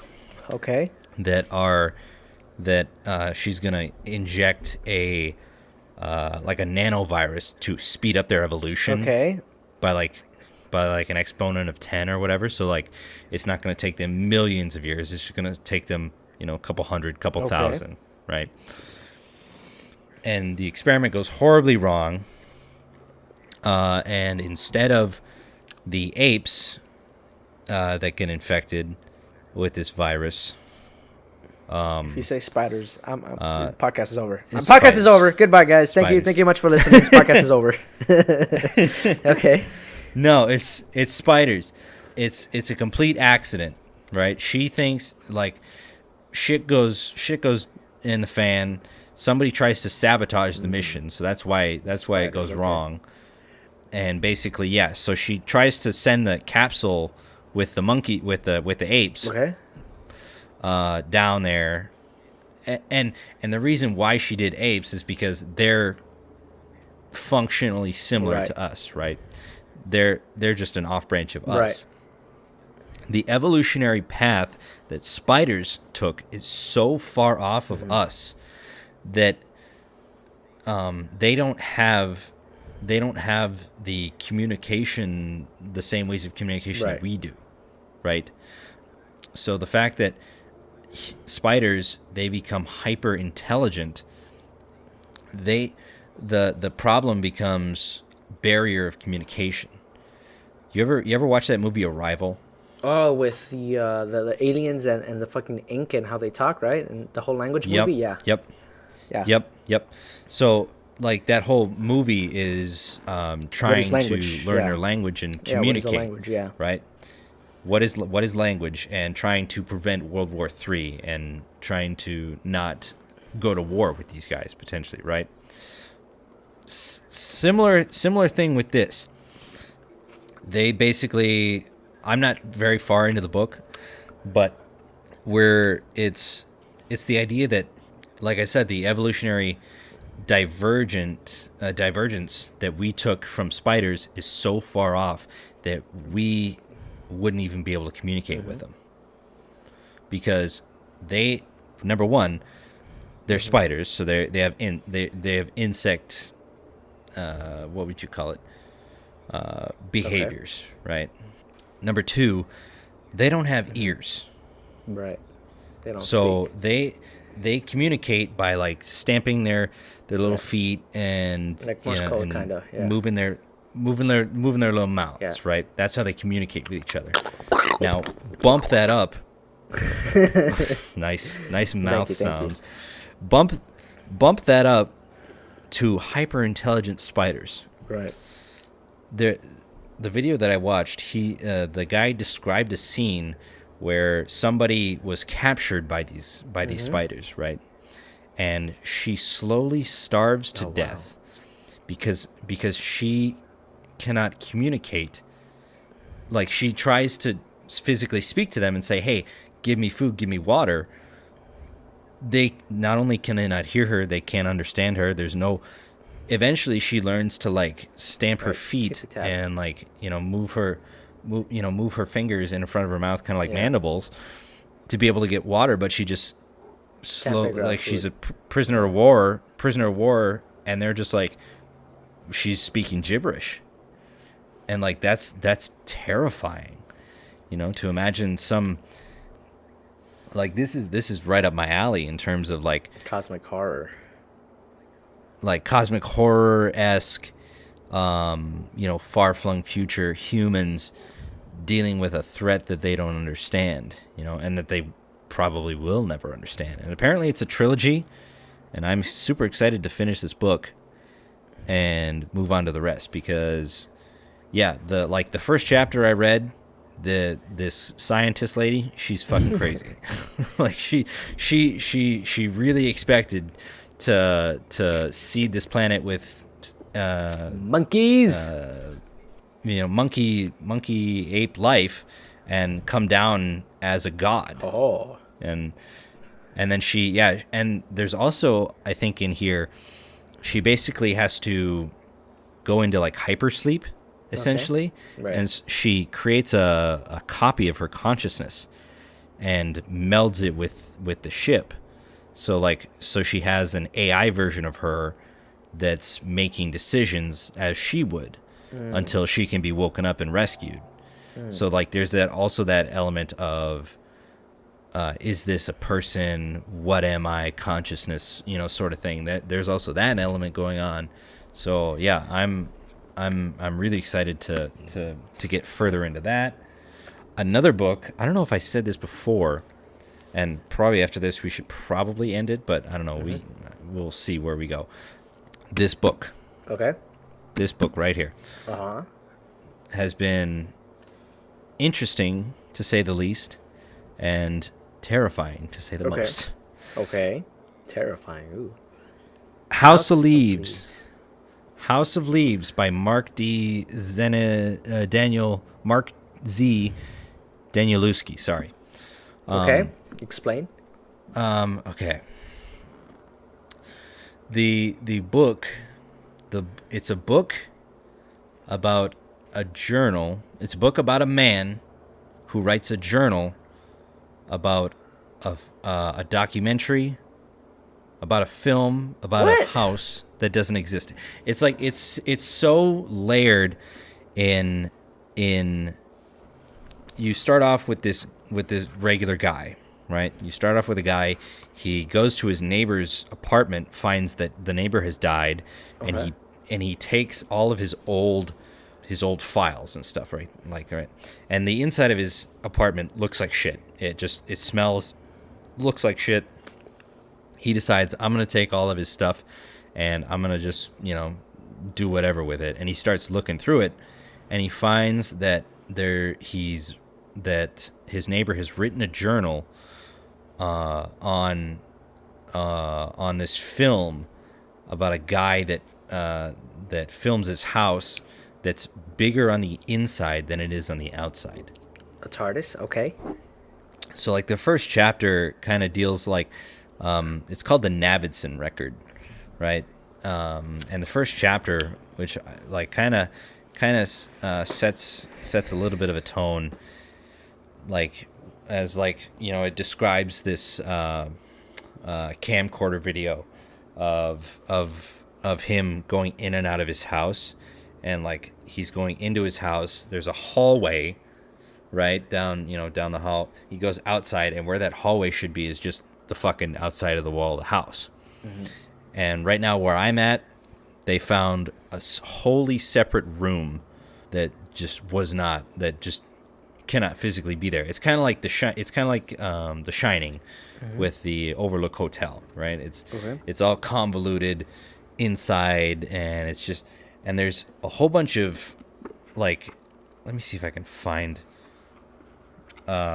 just a weird page. Like, there's a whole bunch of weird formatting stuff. What is that, a crossword puzzle? Yeah, it's just like X's. It's just a whole page of X's, right? Or there's like just like shit like this. White blank pages? Oh, not white blank. Just like two sentences? One or two words. Yeah, like it's just so interesting in its formatting. Like this page, like the words are upside down. Like this one. Like there's fucking words in the corner. There's here. Words in the corner slanted. Yeah, what the fuck? It's a funky ass book, and it's pretty scary. I will say that a lot of the times, I have to like, and people are recommending that you read like one chapter a day. Okay. And like digest it. Okay. Like, you're not supposed to read more than a chapter a day, or even a chapter every couple days, right? Because you need to like digest it and think about. So in that aspect, I think it's very highbrow in the way that it tells its story, because it's the general plot can sometimes get lost in just hundreds of footnotes and journal entries. Like, a lot of times I'll be reading a particular section on the actual the documentary portion, and then it'll go into like a 3-page section with a footnote. It'll have like the little number 1 above it, and like it'll have the actual guy who's going through the stuff from his neighbor be like, oh, this is kind of how I'm feeling. It'll go through like a tangent, there are some sections where it does kind of lose itself, so it's a lot to digest, but it's interesting, and it does genuinely give me a chill. I'll send you a video on this one too. Interesting. These are really interesting books. But it's supposed to be like a horror story, or it's a horror story. It's a love story. Here's what's on the back. Okay. Funny, moving, sexy, beautifully told, an elaborate engagement with the shape and meaning of narrative. So, like I said, it's very different in its funky in its formatting and all these journal entries and stuff. A rollicking Pynchones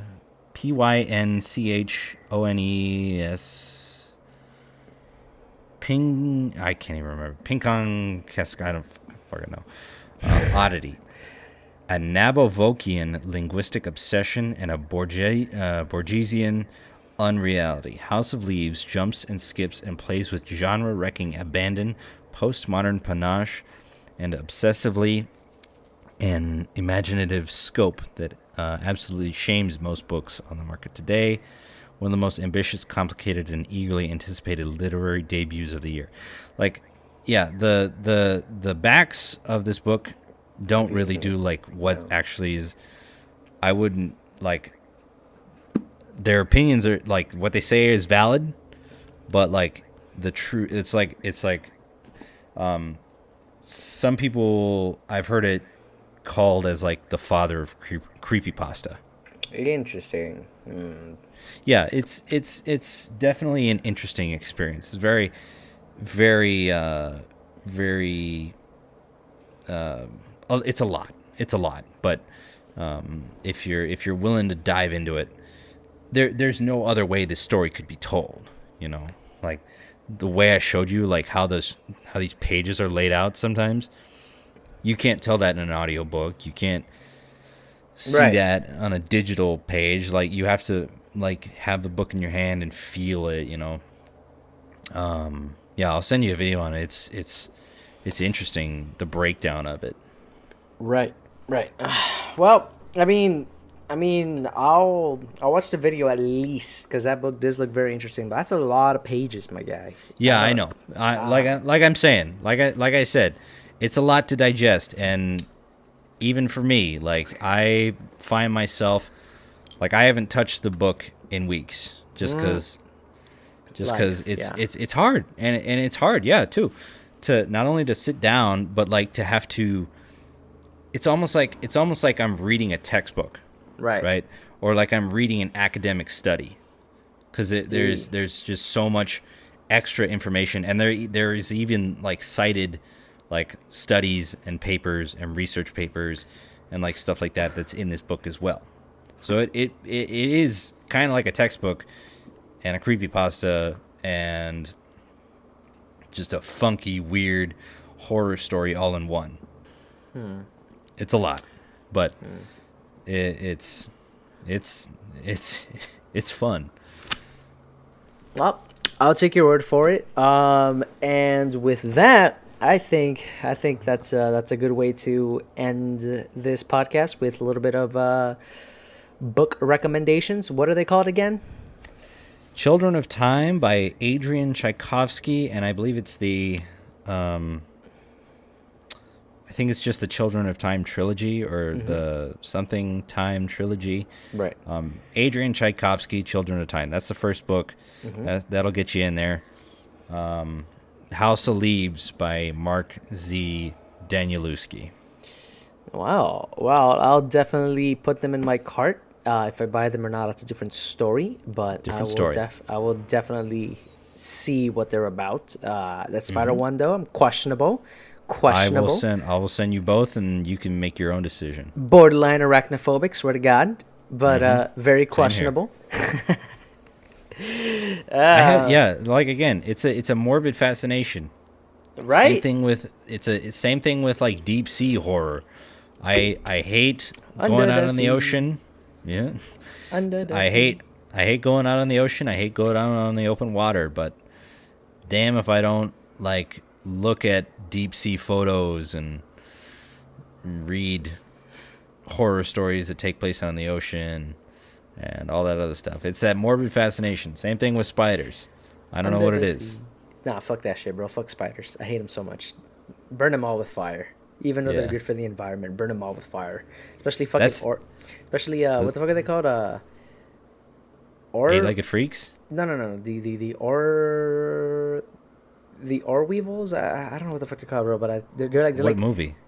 no. It's not a movies. It's fucking they're actual spiders, bro. Like golden orb weavers, I think they're called. Whatever the Oh, fuck. orb weaver fuck spiders. Those. Yeah, fuck those ones. Those ones are like terrifying as fuck. Those ones. You ever seen the ones that make a fucking cone, No. or the Fuck. ones that come out of the ground? Yeah, the trapdoor spiders. Those are terrifying as fuck. See, but like they're just ugly. Like orb weavers are like Yeah. the golden orb weavers. They're like terrifying, bro. It's Yep. like God specifically made the fucking Cadillac of spiders with them. That's why I've been playing Elden Ring, fucking last month, and as soon as I got into, I think it's Carrion Manor in Liurnia, they got those fucking giant hands. Yeah. Those hand spiders, I fucking I noped out every time. Every time I saw one of those things in the ground and they would pop up or they'd drop off the fucking wall, Yeah. I'd be just running. I'd just be hauling ass to the closest fucking door. Listen, bro, I almost couldn't play Spider-Man. Wow. No, I'm kidding. But no, fuck spiders. I hate them all. I think I have a couple. I think I've seen a couple of daddy long legs in my house, and I just like kill them all with fire. So fuck spiders. I hate them so much. I don't even know if daddy long legs are. They're not poisonous. Arachnids. Yeah, They're not poisonous, but I don't think they're arachnids either. I don't know. I've seen like a couple of YouTube videos where like this guy just pokes like a giant like daddy long leg nest with like a stick, and just like fucking pour out. Yeah, they just like burst out. I'm like, nope, hell no, fuck that, hell no. But you're right. I don't think daddy long legs are considered arachnids, or at least a spider family. They are arachnids, but not spiders. Ooh. What the fuck? That's a thing?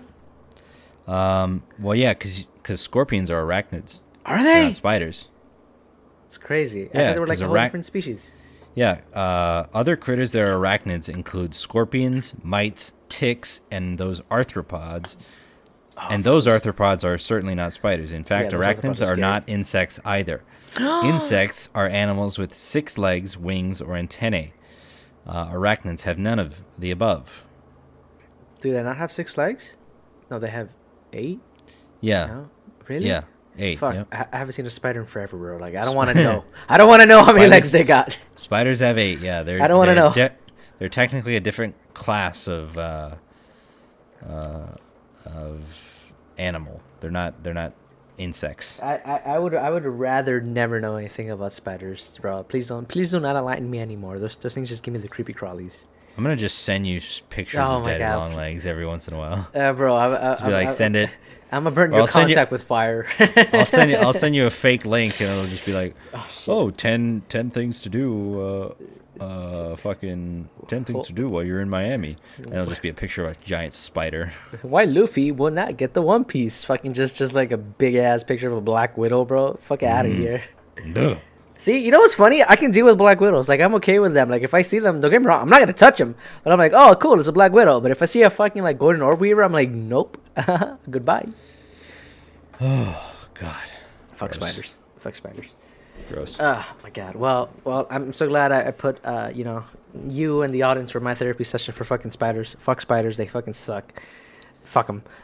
People who have you seen those videos where like these motherfuckers like just like the spiders just crawling on their face and stuff like that because I guess they're cool with the spider. Never in my life. I'd rather hold a fucking snake than fucking touch a spider in any way, shape, or form. Or that one chick that had it in her mouth. Yeah. Fuck that shit, bro. Oh, God. You're fucking crazy, dude. You're insane. You're batshit insane, dude. Okay, you think you're cool? That's fine.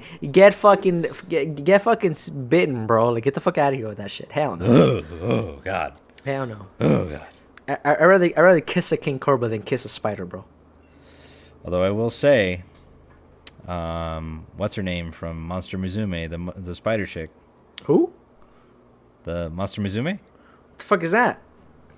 The ecchi anime with like the Lamia chick and. No idea. You got me on that one though. I don't give a fuck who you are, bro. You could be Spider-Man for all I care. If you have Widowmaker? Yeah, no, fuck that shit, bro. Fuck that shit. I don't give a fuck. Get the fuck out of here with that shit, bro. No spiders whatsoever. Your name is Widowmaker. You suck immediately. It's all about Overwatch. It's all about divas, bro. Diva. Cute little like teddy bear mech. Diva. She got scoliosis. I don't give a fuck what she got, bro. She don't got spiders. That's what matters. No, I'm saying Widowmaker got scoliosis. Does she? Basically, I mean, you see that fucking like, that's her fucking spine right there. Hey. Fucking ass sticking out like that. Hey, bro, she's a spider. Spider. But fuck spiders, bro. Oh my God, terrifying as fuck. Well, why don't I hope you just put a shit ton of spiders on screen for people to watch. Fuck spiders. No, I'm not even gonna curse them with that. Fuck that. I don't want to do anything. I don't want to Google spiders, bro. Visual fun. Bro, you know what? It fucking. I'll make a note to put one of those like videos that I was talking about. No, like flash it. No, I'll put the fucking video, bro. About the fucking guy just poking the daddy long leg nest with like a stick, bro. So everybody can know how terrifying this shit is. Put that over this footage right here. Oh, bro. Right here. Right here. Edit it in. Don't just put it over top of us talking. Just. All right. I will. Terrifying as fuck. Multiple times. Multiple times. You want too much now. Okay. Every time I say now. Now. Again. You fucking suck. Do it now. Oh my fucking God. All right. We'll see. We'll see. I'll consider it. All right. We'll find out. Oh my God. Fuck spiders. Oh, yeah, definitely. But all right, we're like 2 hours in, so we should probably consider this a goodbye. Successful, yep. 100%. Do Just say the line. Well, I hope your batteries have been recharged listening to the Dead Batteries podcast, and just remember not to do anything I would do. And don't do anything I wouldn't do. Adios. Peace, guys. Fuck spiders.